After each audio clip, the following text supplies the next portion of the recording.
Nadim Houri is from Human Rights Watch. He joins us now from Beirut. Thanks very much indeed for your time.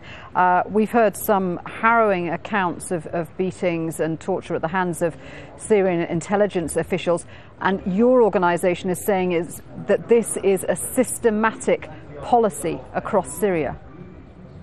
Exactly. We've interviewed more than 200 former detainees over the past year, including a number of defectors who used to operate in these detention facilities.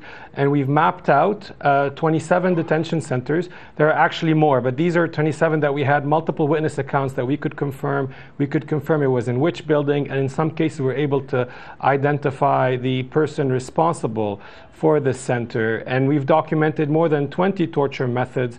These are 20 torture methods that were used on a large number of people. It varied from beatings to stress positions to electrocution to using acid from batteries to harm people, and even to sort of threaten people with death or harm to their relatives, as your interviewee just talked about. And you also have evidence that very young people are being held. We saw an interview there from a 13-year-old boy talking about having his fingernails pulled out.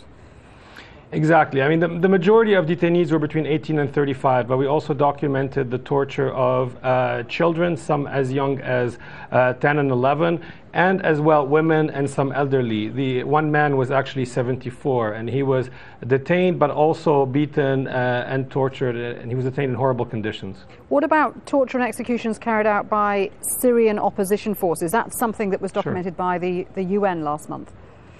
Sure. We actually issued a document back in March documenting ill treatment, torture, and extrajudicial killings by armed opposition groups. This is definitely something we're following up very closely.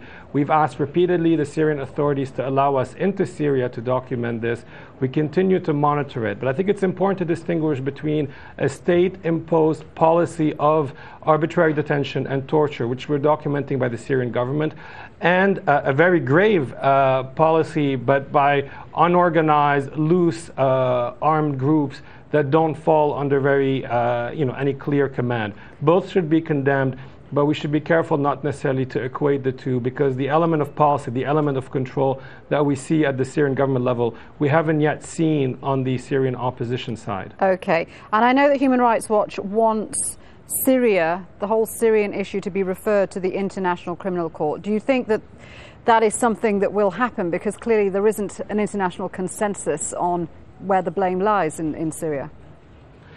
Well, the best way to determine where the blame lies is to allow the independent investigators of the International Criminal Court to go in and investigate. And if they go in, their mandate is not just going to be government violations, but also would include armed opposition violations. And for us, that's the best way. Now, what we're trying to do, us and so many others, is trying to convince members of the Security Council to refer the case to the International Criminal Court, particularly the Russians, to tell them, you are saying the armed opposition is committing violations. We agree with you. There have been some violations. What's the best way to establish those patterns? Let the ICC go in and investigate.